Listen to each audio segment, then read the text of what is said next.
Warahmatullahi wabarakatuh.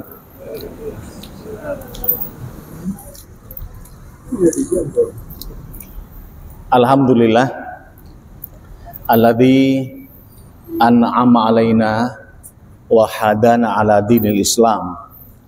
Asyhadu an la ilaha illallah wa asyhadu anna Muhammadan abduhu wa rasuluhu la nabiyya ba'dah.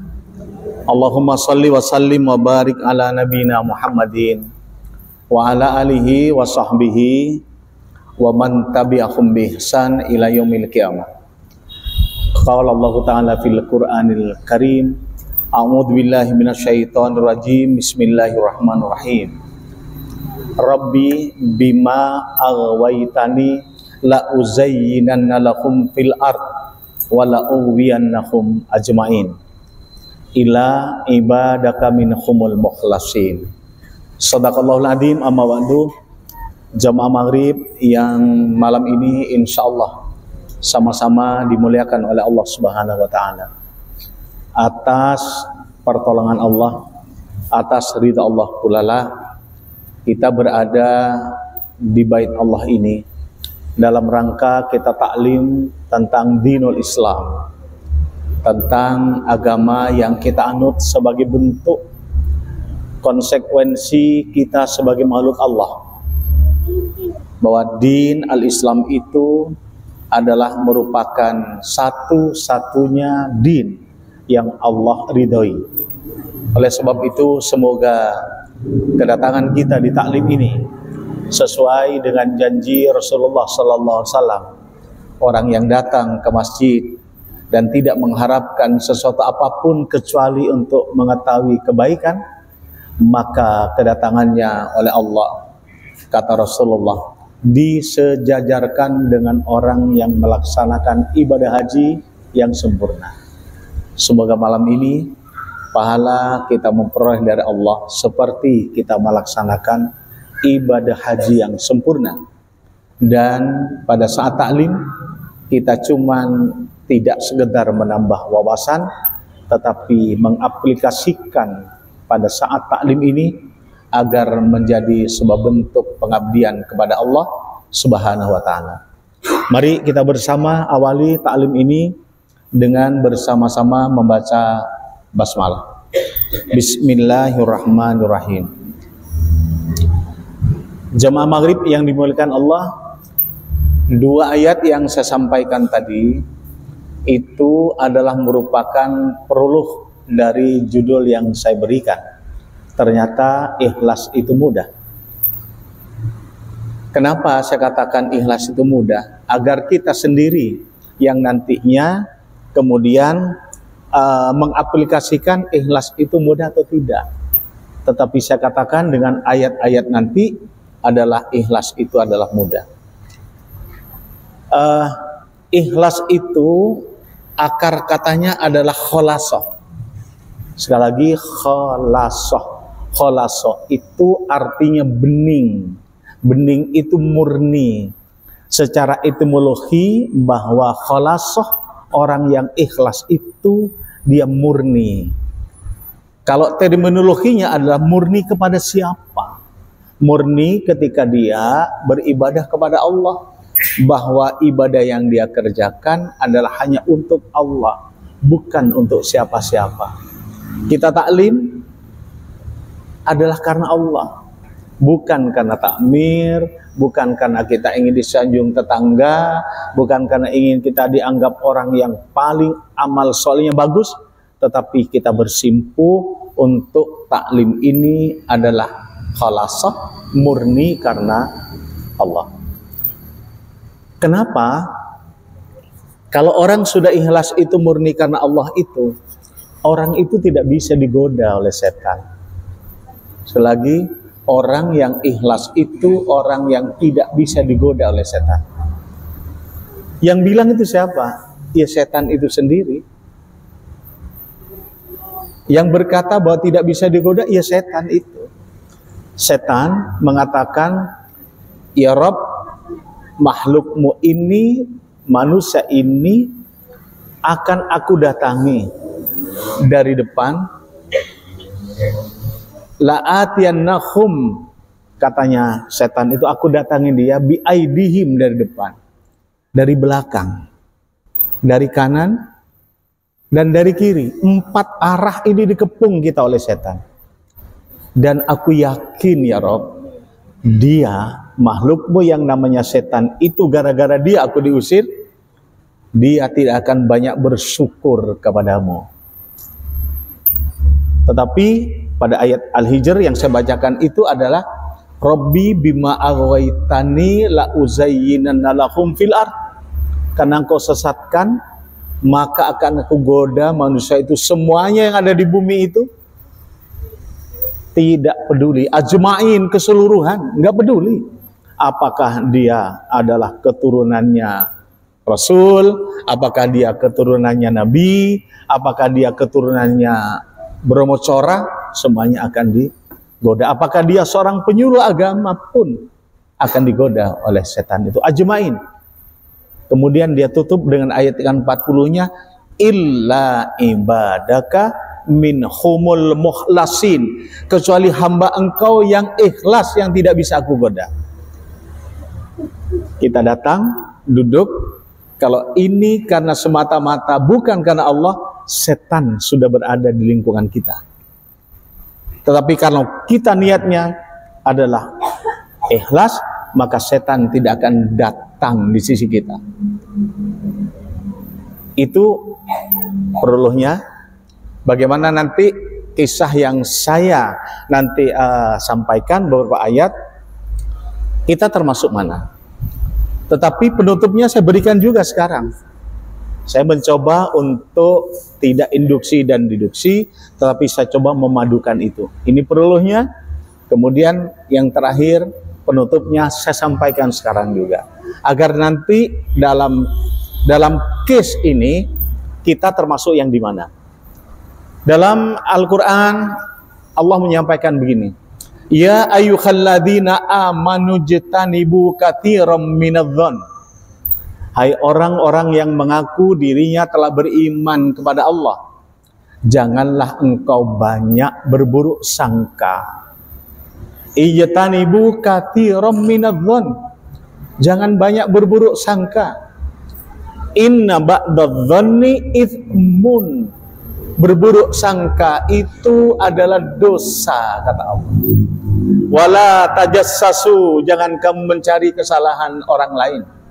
Wala yaghtab ba'dukum ba'dha, dan jangan kamu selalu mengintai orang-orang itu untuk berkata kalian tidak baik kepada mereka.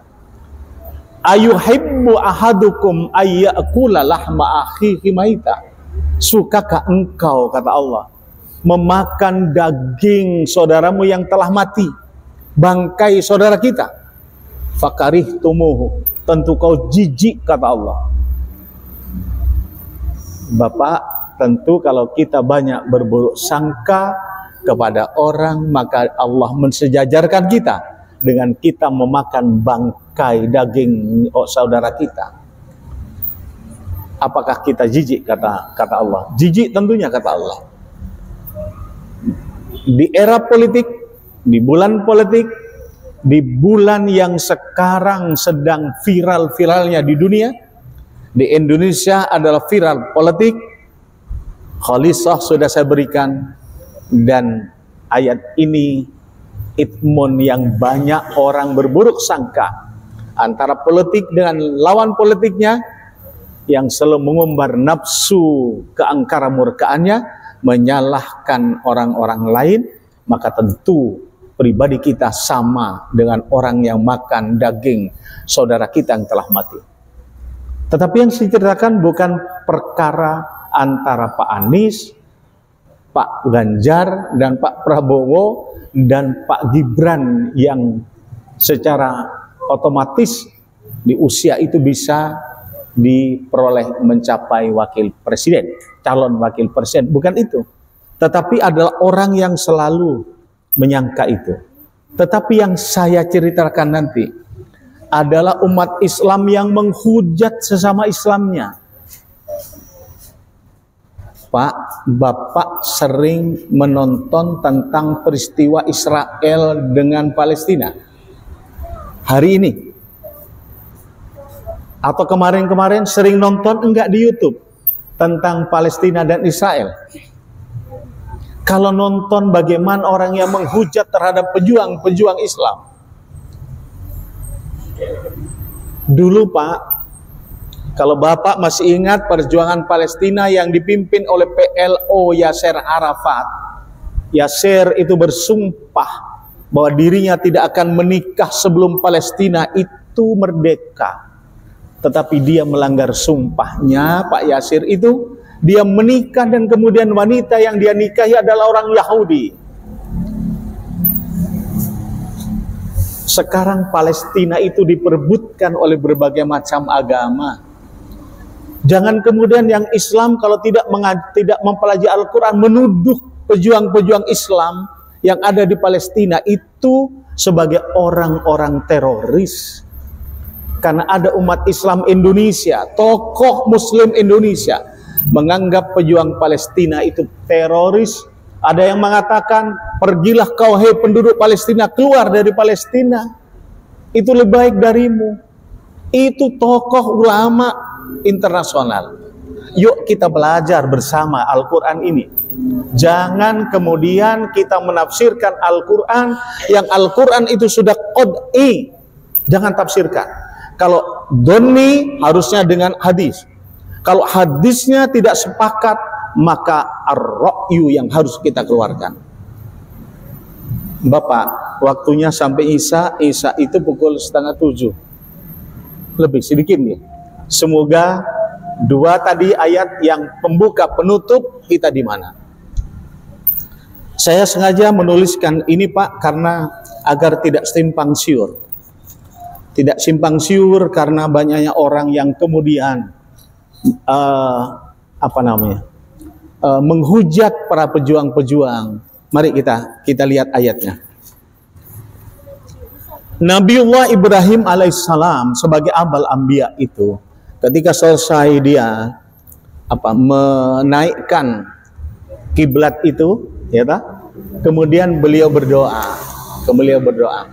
Diabadikan dalam Al-Quran yang sudah dikodifikasikan di zaman Utsman bin Affan.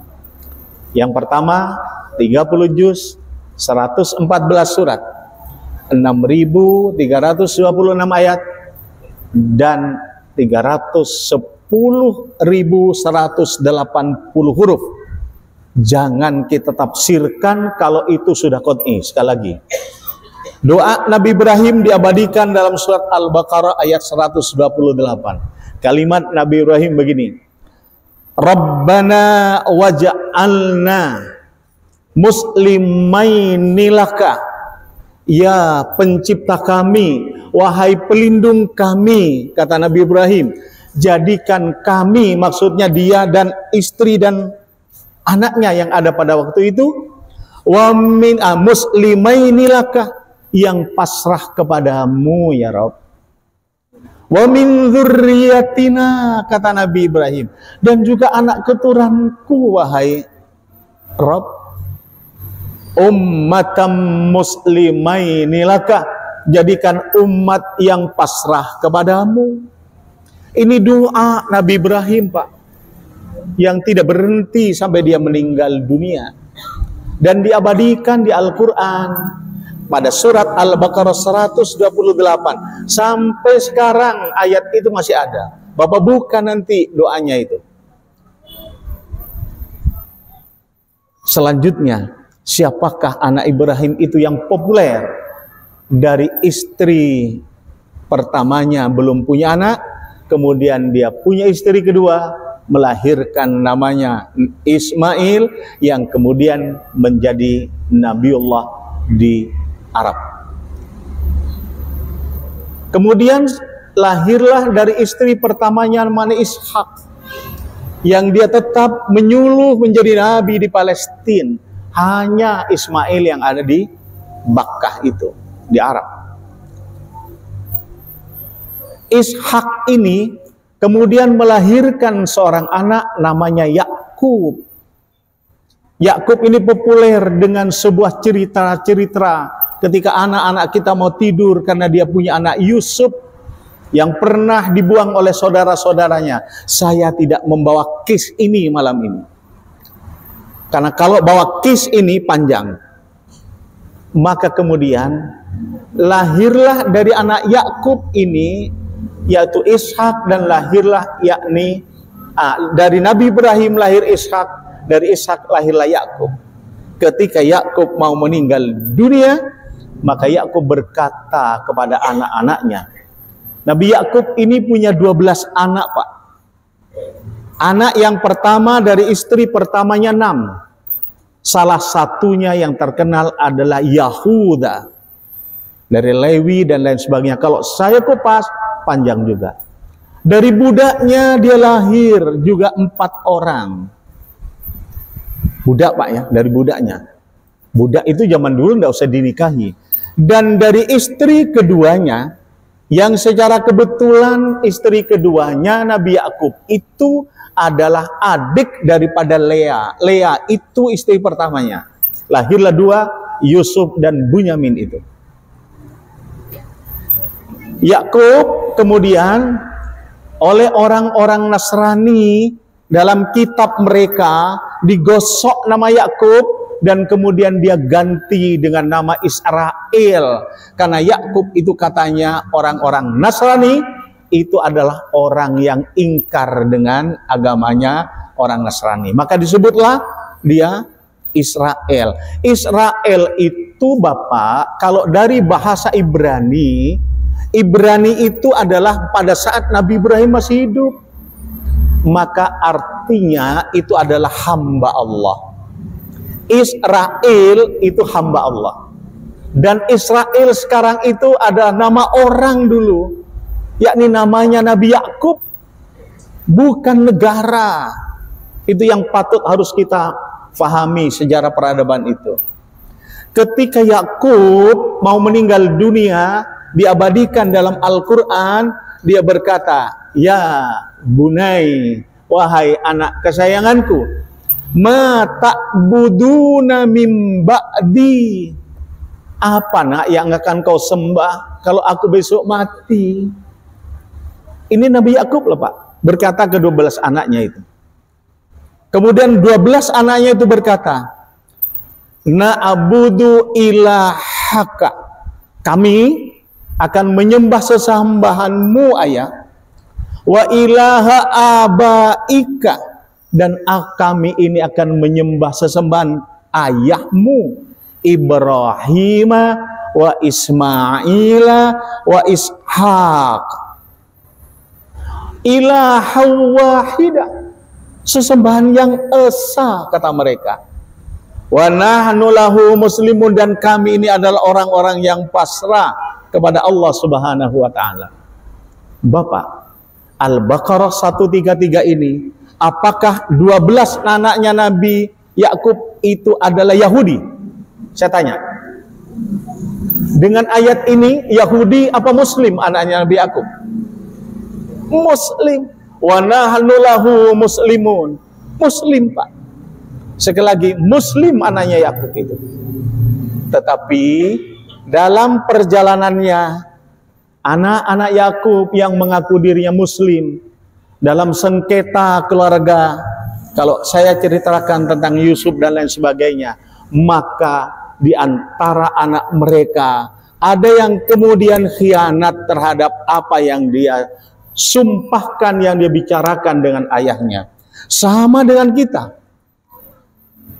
Kita dulu pada waktu di rahim ibunda kita, ketika Allah berkata, alastu birabbikum, apakah aku ini adalah Rob kalian? Seluruh embrio yang ada di rahim wanita itu menjawab, termasuk kita, bala syahidna, saya bersaksi bahwa engkau adalah Robku. Perjalanan hidup manusia ketika berada di rahim ibundanya, fi qararim makin, di rahim yang kokoh itu, apakah semuanya muslim kepada Allah? Atau apakah kemuslimannya kemudian menjadi ikhlas kepada Allah? Kalau ikhlas, dia tidak akan menghujat saudaranya, karena Allah sudah menyatakan ijtanibu katsiran minadh-dhann, Kalau masih ada orang muslim, dia berkata, menghujat sesama muslimnya, dia sudah melanggar aturan Allah. Dia sama dengan memakan daging saudaranya sendiri. Ini perjalanan hidupnya. Maka kemudian ketika anak-anak Yakub ini sudah seperti itu, maka ada yang kemudian menantang Allah dia. Dia berkata, tanganmu wahai Tuhan, engkau belenggukan kepada kami. Begitu dia berkata. Tetapi Allah berkata, ketika kau berkata seperti itu, bahwa aku yang membelenggu, padahal aku yang memberikan rezeki kepadamu, aku yang memberikan makan dan hidup kepadamu, maka tentunya kata Allah, aku lemparkan kalian itu untuk selalu bersengketa, untuk selalu bermusuhan, kata Allah, sampai akhir kiamat, sampai akhir masa. Sekali lagi Bapak, siapa yang bilang bahwa orang-orang yang lahir dari kelompok orang-orang anaknya Yakub itu oleh Allah dilempar untuk kemudian menjadi permusuhan, persengketaan sampai hari kiamat? Siapa yang bilang begitu? Allah. Siapa itu? Yaitu dari kelompok keturunan Yahuda, anak Yakub dari Lea, yang kemudian Yakub sendiri, Yahuda sendiri, dia kemudian insaf, dia naik ke sebuah gunung namanya Zion. Zion itu gunung Pak, yang Yahuda itu naik ke atasnya, merasa dia telah berdosa. Maka Zion itu dalam bahasa kita adalah taubat. Yahuda itu taubat kepada Allah. Kalau Nabi Muhammad uzlah, maka Yahuda itu naik ke Zion itu, dia taubat. Tetapi umatnya dari Yahuda itu, dia membuat sebuah agama yang nama Yahudanisme, yang kemudian terkenal menjadi Yahudi. Itu dari Al-Quran Bapak. Al-Quran yang menyatakan bahwa orang-orang Yahudi, kelompok-kelompok dari yang tidak bertaubat itu, yang dulu pernah membunuh sapi yang diberikan oleh Allah kepada Nabi Musa untuk tidak disembah dan kemudian mereka sembelih. Mereka itulah yang sampai sekarang masih berdominasi menjadi anak-anak Israel, yang kemudian dia oleh Allah sudah dilemparkan untuk selalu membencinya sampai hari kiamat. Lagi Pak, sampai kiamat. Saya lanjut karena saya memang sengaja untuk saya menulisnya. Orang-orang Yahudi yang sudah bertaubat itu kemudian oleh Allah diberikan satu warning itu. Diberikan satu warning. Diabadikan pula dalam surat Al-Baqarah yang ke-47. Allah berkata begini. Ya Bani Israel, udhkuru ni'matiyallati an'amtu alaikum wa anni faddaltukum 'alal alamin. Hai orang-orang Israel. Israel yang sudah tidak bertaubat itu Pak, tentunya. Ingatlah kalian akan nikmat yang aku berikan kepada kalian. Ingatlah kata Allah, nikmat yang aku berikan kepada kalian, bahwa kalian itu aku tinggikan, aku berikan sesuatu yang tinggi di antara umat yang lain. Wa anni faddaltukum 'alal alamin. Aku berikan kelebihan kamu dari umat yang lain.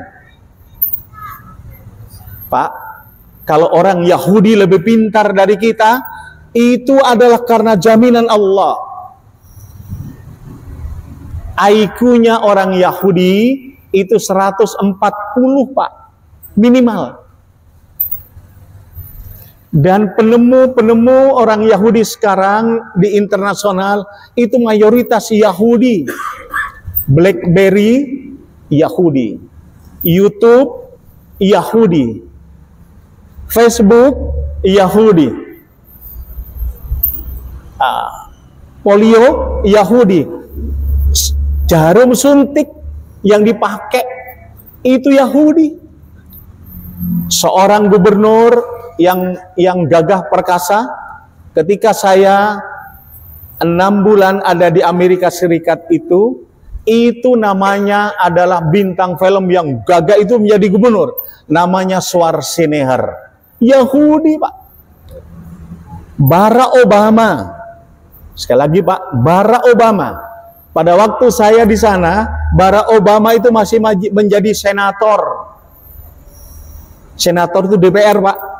Kami 34 tokoh agama Indonesia yang ada di 9 negara bagian, ketika dipanggil oleh Barack Obama, saya yang berkata kepada Barack Obama, Barack, apakah engkau atau kulit hitam itu besok bisa menjadi presiden di Amerika Serikat? Barack Obama berkata dengan jelasnya, dan itu didengar oleh tokoh Indonesia muda pada waktu itu. Dia berkata kepada kita bersama, siapa yang bilang tidak bisa, kata Barack Obama. Nothing is impossible. Everything is possible if you believe in Allah. Ketika kalimat Allah dia katakan, sesuatu itu serba mungkin, wahai penduduk Indonesia. Kalau kamu yakin bahwa kamu punya Allah. Saya tanya, you are Muslim, kamu tuh Muslim, Barak? Yes, I'm Muslim. Ketika pemilihan presiden, apa? Barak agamanya Yahudi. Jelas? Tahun 48 merdekalah Israel. Semua penduduk dunia yang merasa dirinya adalah Yahudi, dia punya penduduk Israel. Kalau kita pindah ke Amerika, maka sudah tidak menjadi penduduk Indonesia. Tetapi Yahudi dimanapun, yang kemarin di Indonesia Yahudi sudah mencapai hampir 2 juta, itu penduduk Israel. Dan Bapak jangan sampai kepincut bahwa Yahudi di Indonesia yang hampir 2 juta itu masih ada, tetapi dia silent gerakannya. Hati-hati. Sekali lagi, hati-hati. Hampir 2 juta. Dan kemarin muncul 2 orang di YouTube itu tentang Tuhan mereka siapa, Yahweh kah atau tidak. Dia bilang Yahweh. Dan harusnya potret Bapak mereka. Ini di mana alamatnya? Hati-hati. Allah yang menjamin orang-orang Yahudi itu, wa anni faddaltukum alal alamin. Akulah yang menjaminmu, hai orang-orang Yahudi, bahwa engkau melebihi dari yang lain.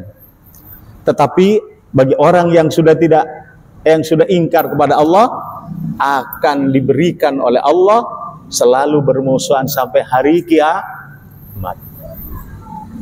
Jadi orang Yahudi itu akan memusuhi kita sampai kiamat, Pak. Itu jelas, permasalahan jelas sampai hari kiamat. Hebatnya orang Yahudi itu dia mengakui bahwa Allahnya umat Islam itu diakui keadaannya. Diakui bahwa Nabi Muhammad adalah nabinya orang Islam. Diakui itu. Tapi ketika ditanya, kenapa engkau tidak Islam? Dia tertawa. Apa? Islam begitu. Kami orang Yahudi, orang Israel, begitu ya.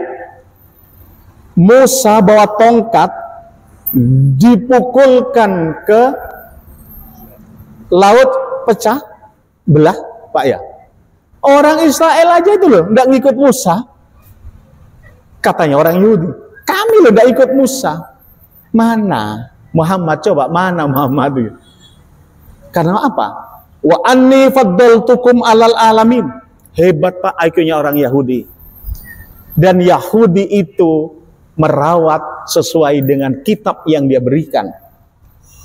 Kita ada kalimat Allah, innallaha la yughayyiru ma biqaumin hatta yughayyiru ma bi anfusihim. Apa itu menjadi sebuah adagium bagi kita atau hanya sekedar lip service belaka? Sesungguhnya Allah itu tidak akan merubah nasib kita, Pak. Tidak akan merubah nasib kita kalau kita tidak punya keinginan merubahnya. Bapak, di sebelah timur saya barusan berhenti di sana. Indomaret sebelah ini. Mereka punya Yahudi, Pak. Punya Yahudi. Alfamart itu punya Yahudi, Pak.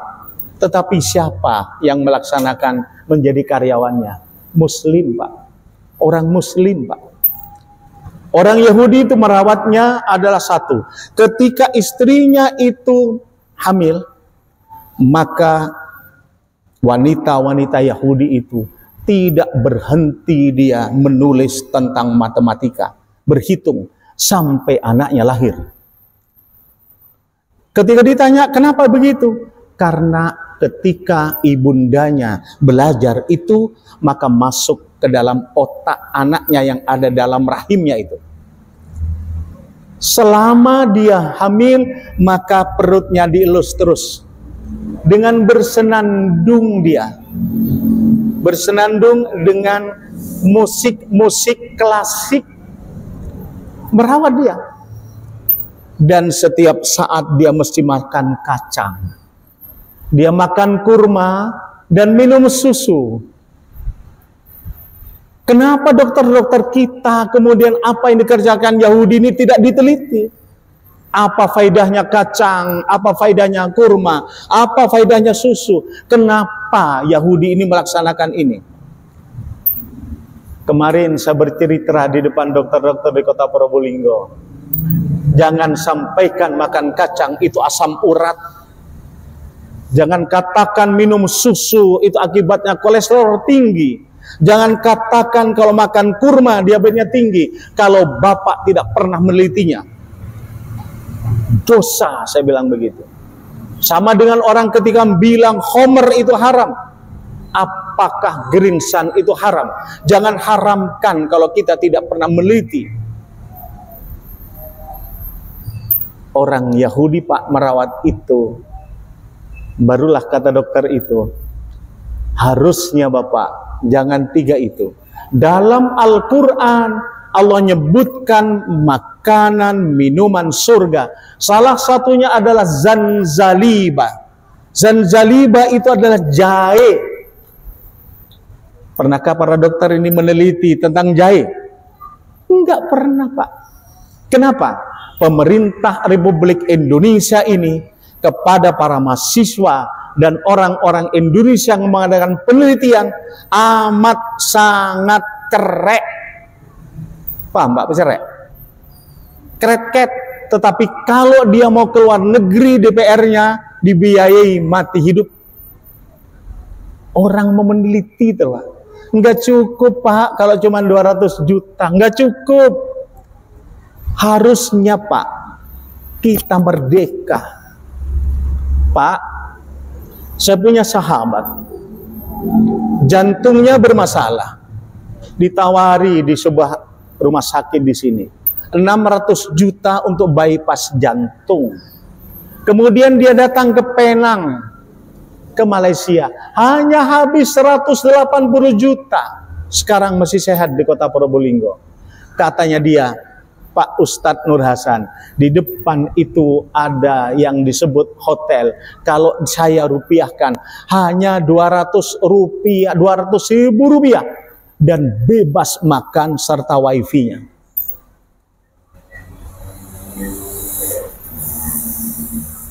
Ini keadaan bangsa loh, Pak. Saya korelasikan dengan Yahudi. Kalau Bapak ada putranya yang dokter dan kemudian dokter umum, dia mau jadi dokter spesialis, dia harus rekom dokter spesialis yang ada di tempat itu. Kalau saya jadi dokter spesialis kandungan di Python, putra Bapak mau untuk jadi spesialis kandungan, tanpa rekom saya, anak Bapak tidak akan bisa. Dan kalau sudah lulus, Bapak tidak ada rekom saya, tidak bisa kerja di Python. Maka Menteri Kesehatan kemarin marah-marah karena ada mahasiswa spesialis itu yang kemudian dizinahi oleh kakak kelasnya. Diminta, kalau kamu tidak mau melayani aku coret. Maka menteri yang kebetulan bukan dokter sekarang itu kemudian berupaya untuk merombak tentang undang-undang kesehatan dan didemo oleh para dokter. Yang demo siapa? Dokter-dokter seniornya yang kehilangan powernya. Ini bangsa kita, Pak. Ini bangsa kita.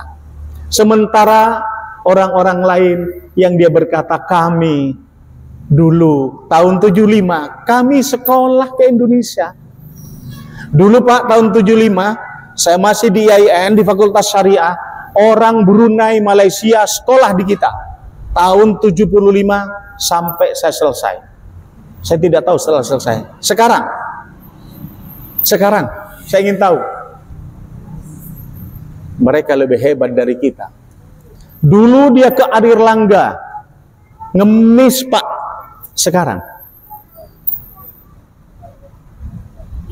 kemarin sahabat saya pun di kota Probolinggo yang usianya 38 tahun, ginjalnya sudah 20%, di bawah 20%. Yang dinyatakan ini sudah kolaps sebentar lagi. Kemudian dia lari ke Penang 2 kali. Di sini sudah berulang kali, sudah 2 tahun lebih. Tetapi di Penang yang sangat murah itu, kemudian dia sekarang sudah bisa jalan dan kemudian dia bisa lari. Itu sahabatnya Habib Mahdi. Jangan kaitkan dengan partainya Pak ya. Sahabatnya Habib Mahdi. Kenapa mereka merawatnya dengan ilmu? Mereka merawatnya pula dengan apa yang dia miliki.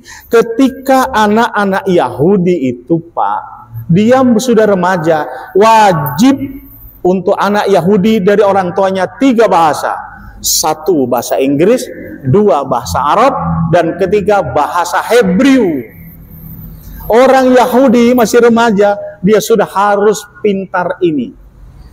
Apa alasannya? Tanpa bahasa itu dia tidak bisa untuk alih ilmu. Karena kalau dia bisa bahasa Arab, dia akan bisa baca dari orang-orang Arab. Kalau dia bahasa Inggris, dia bisa. Kalau Hebrew dari kelompoknya. Kita. Jangankan untuk 3 bahasa, Pak. Bahasa Al-Quran saja suruh ngaji. Ya Pak, suruh ngaji, ini mohon maaf.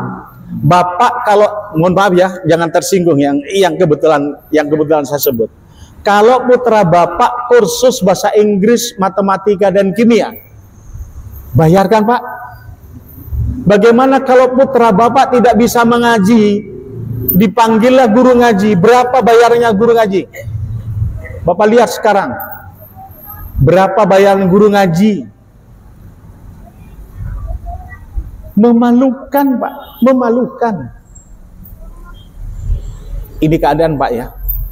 Kembali sekarang, karena Israel sudah seperti itu, kemudian kenapa orang-orang Israel Yahudi itu ingin kemudian merebut Palestina?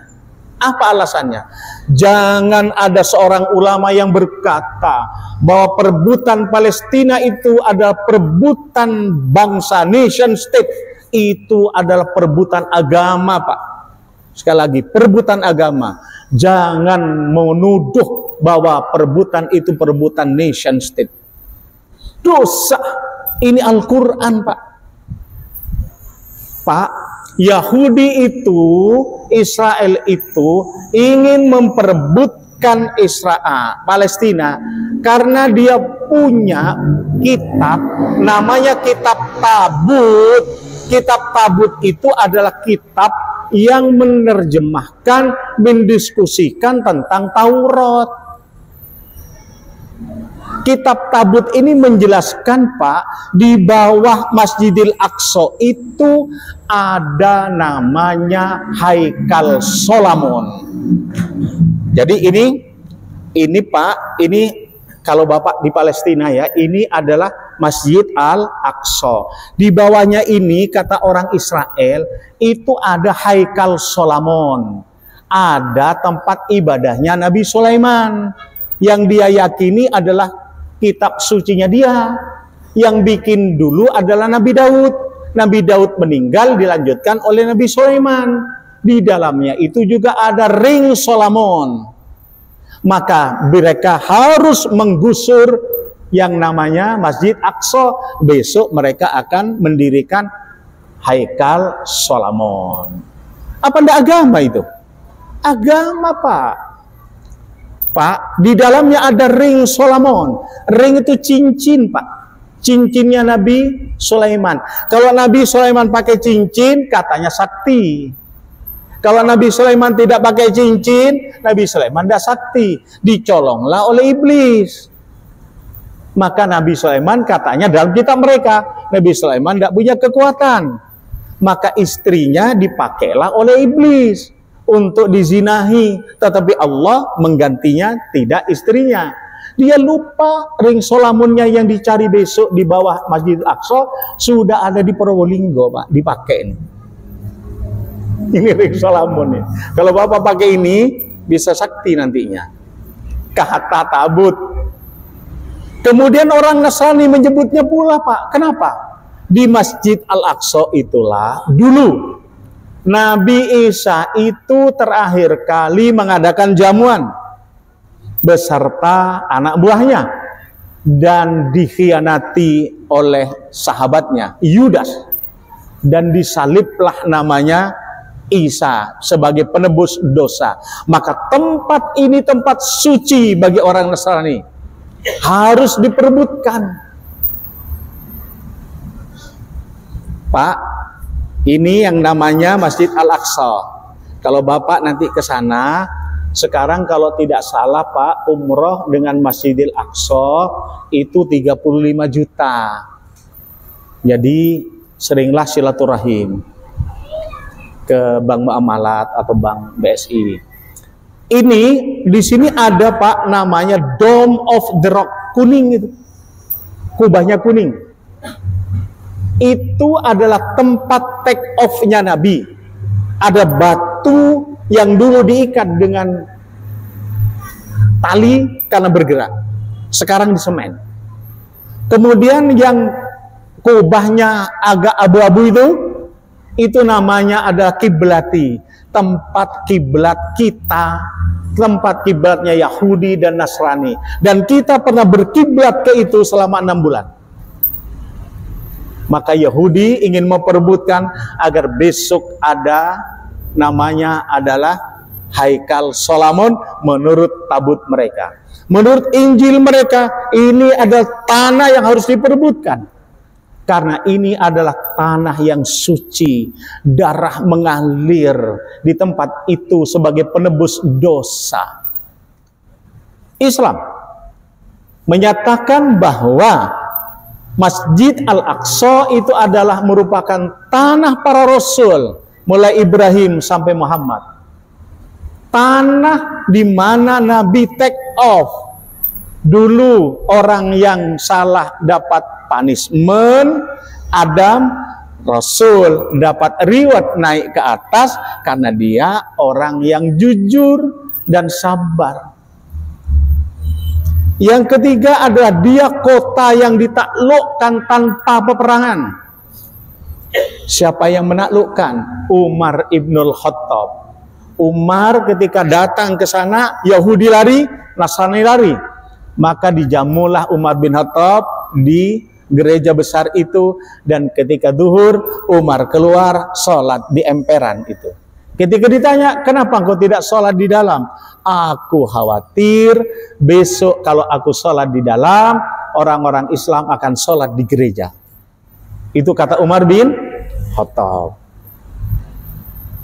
Kemudian dalam surat Al-Isra ayat ke-4 sampai ke-8, Bapak buka nanti sepulang dari tempat ini, Allah berkata, Israel, orang Yahudi, aku menangkan 2 kali dan aku kalahkan 2 kali. Paham, Pak?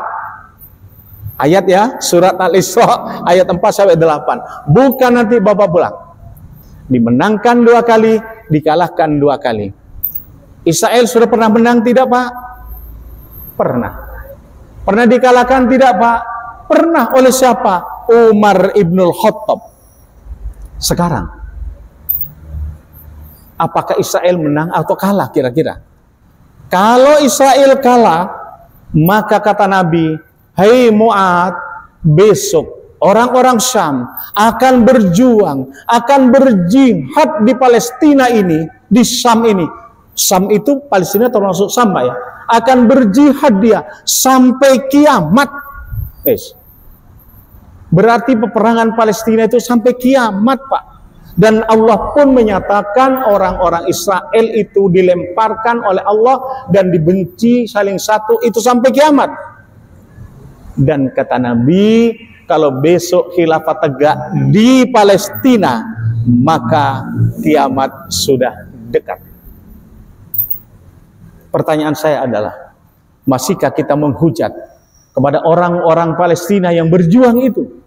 Bapak tahu di YouTube itu, anak kecil-kecil itu, yang dilempar begitu saja. Saya 3 malam, Pak, menangis sekeluarga. Saya gugat Allah, ya Rabb, Kau punya nama Rahman dan Rahim. Anak kecil yang tidak berdosa, anak dari orang pejuang Palestina, dibiarkan olehmu mati seperti itu. Allah menyatakan kemenangan Israel itu bantuannya Allah kok. Al-Quran yang bilang itu. Pak, Allah itu mengurus makhluknya tidak pernah ngantuk, tidak pernah tidur. Tapi ya Rabb, kenapa anak kecil yang tidak berdosa itu dibunuh oleh mereka? Saya seolah-olah oleh Allah itu, Nur Hasan, tidakkah engkau tahu bagaimana peristiwa Khidir dengan Musa? Nabi Khidir itu pernah membolongi kapal yang tidak bersalah, membunuh remaja yang tidak bersalah. Ketika diceritakan ke Musa, anak ini akan saya khawatir orang tuanya menjadi durhaka. Saya tidak tahu, Pak, apakah anak yang dibunuh itu menjadi sebuah jihad fi sabilillah, atau dia adalah anak yang khawatir besok akan membawa orang tuanya tidak baik. Saya tidak tahu, tetapi Allah yang punya Rahman dan Rahim. Allah, Pak. Apakah ini kemenangan bagi kita ataukah kekalahan untuk kedua kalinya bagi kita? Yang harus kita kerjakan, enggak peduli, Pak, apakah kita kalah untuk kedua kalinya, karena itu jaminan Allah. Kita kalah 2 kali dan akan dikalahkan Yahudi itu oleh orang-orang Muslim. Besok untuk kemenangan kita, sampai orang Yahudi itu lari bersembunyi di belakangnya batu dan berkata batu, Muslim, ini ada Yahudi, segera kau bunuh.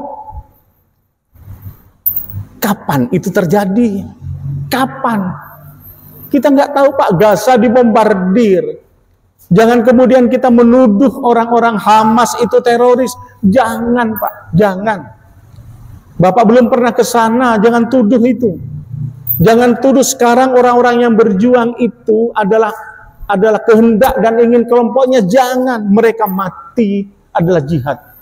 Bapak kalau tahu anak-anak muda yang dibawa oleh orang Israel, enggak takut, Pak. Padahal hukumannya mati, dia tertawa. Karena apa? Dia punya keyakinan bahwa dia telah berjihad di hadapan Allah dan surga menunggunya. Bapak, jamaah maghrib yang dimuliakan Allah, kalimat solusinya, saya hanya menuliskan sebuah ayat Allah Subhanahu wa ta'ala di dalam Al-Quranul Karim yang kemudian diabadikan di dalam Al-Quran itu, tepatnya surat At-Taubah ayat 41. Itu yang harus kita kerjakan. Infiru khifafan wa thiqalan wajahidu bi amwalihim wa anfusihim. Hai orang-orang yang beriman, berangkatlah, kata Allah, kalian, baik kalian dalam keadaan ringan maupun dalam keadaan berat, untuk berjihad di jalan Allah. Dengan apa? Dengan amwal kita, dengan harta kita, dengan anfus kita, kata Allah Subhanahu wa ta'ala. Khairul lakum in kuntum ta'lamun. Kalau kau tahu itu, gak usah peduli, Pak, apakah hari ini, besok Israel menang dengan Palestina. Kita gak usah takut dengan itu, karena Allah yang menyuruh infiru hifafan wa thiqalan wajahidu. Jihad itu, Pak, dari kata jahadah yang melahirkan 3 kata kunci. Jihad, jihad itu adalah kesungguhan dengan fisik. Ijtihad, kesungguhan dengan nalar, Pak. Kemudian yang ketiga, mujahadah, kesungguhan dengan nurani kita kepada Allah Subhanahu wa ta'ala. Kalau Allah menyuruh dalam surat ini ayat ke-41 At-Taubah, berangkatlah kita ringan ataupun berat. Itulah yang saya katakan, ikhlas itu ternyata mudah. Kita punya duit, berikan saja kepada teman-teman Palestina yang berjuang, yang sekarang sudah tidak bisa makan, Pak, kekurangan makan, kekurangan minum, kekurangan logistik karena mereka seperti itu. Mereka di keamanan PBB sudah banyak, hanya ngomong doang. Aku bersama Palestina, cobalah kirim pasukannya ke Palestina. Jangan hanya perdamaian, bunuh saja orang Israel. Kalau kita tahu bahwa ini adalah perebutan agama. Ini perebutan agama, Pak, bukan nation state, tetapi perebutan agama. Infiru khifafan wa thiqalan wajahidu bi amwalihim. Silahkan Bapak yang masih ototnya kuat berangkat, surga menantinya. Kalau tidak mungkin mampu, uangnya salurkan. Ustadz Adi Hidayat menampung seluruh Indonesia. Siapa yang akan mau dan dikirim oleh Ustadz Adi Hidayat? Bapak mau bayar 1 miliar, Bapak mau bayar 100.000 rupiah, di hadapan Allah itu adalah keikhlasannya. Semoga apa yang saya sampaikan tentang masalah peristiwa internasional ini dengan perlu yang saya sampaikan dengan ikhlas, dan jangan saling menghujat itu, karena kemudian kalau kita menghujat antara satu dengan yang lain, maka kita sama dengan makan daging bangkai saudara kita sendiri. Subhanakallahumma wa bihamdika asyhadu an la ilaha illa anta astaghfiruka wa atubu ilaik. Assalamualaikum warahmatullahi wabarakatuh.